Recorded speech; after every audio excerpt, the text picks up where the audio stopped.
പരമാവധി കുടുംബമാകുമ്പോൾ വഴക്കും ബഹളമൊക്കെ ഉണ്ടാകും. മക്കളെ കെട്ടിച്ചു വിടുമ്പോ പറഞ്ഞു കൊടുക്കണം, സിനിമ കാണുന്നത് പോലെയല്ല, എന്നെ പോലെ ഇവിടെ പണവും കൊട്ടാരമൊന്നുമില്ല മോനെ.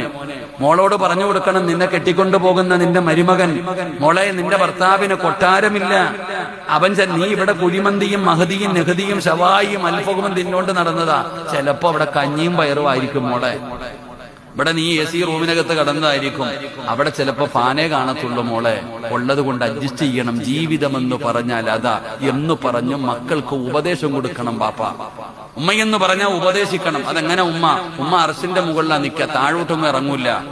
എന്റെ പ്രിയപ്പെട്ട സഹോദരങ്ങളെ, പറയുമ്പോ എല്ലാം പറയണം. ചില ഭർത്താവിന്റെ ഉമ്മമാരെന്ന് പറഞ്ഞാൽ വല്ലാത്തതാ. അല്ലാഹു കാത്തിരക്ഷിക്കുമാറാകട്ടെ. ആമീൻ പറയടോ. ചില ഭർത്താവിന്റെ ഉമ്മയ്ക്ക് ഇവിടെ എന്താ പറയാ, അമ്മായിയമ്മയെന്നല്ലേ പറയാ.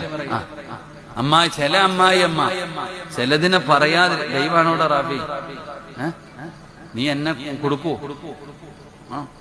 എന്നെ കാണുമ്പോഴേ എനിക്ക് പേടിയാ, ദൈവം എന്ന് കേൾക്കുമ്പോഴേ എനിക്ക് പേടിയാ. കാരണം ഇവരുടെ പേര് പറഞ്ഞ അകത്ത. അല്ലാഹു കാത്തിരക്ഷിക്കുമാറാകട്ടെ.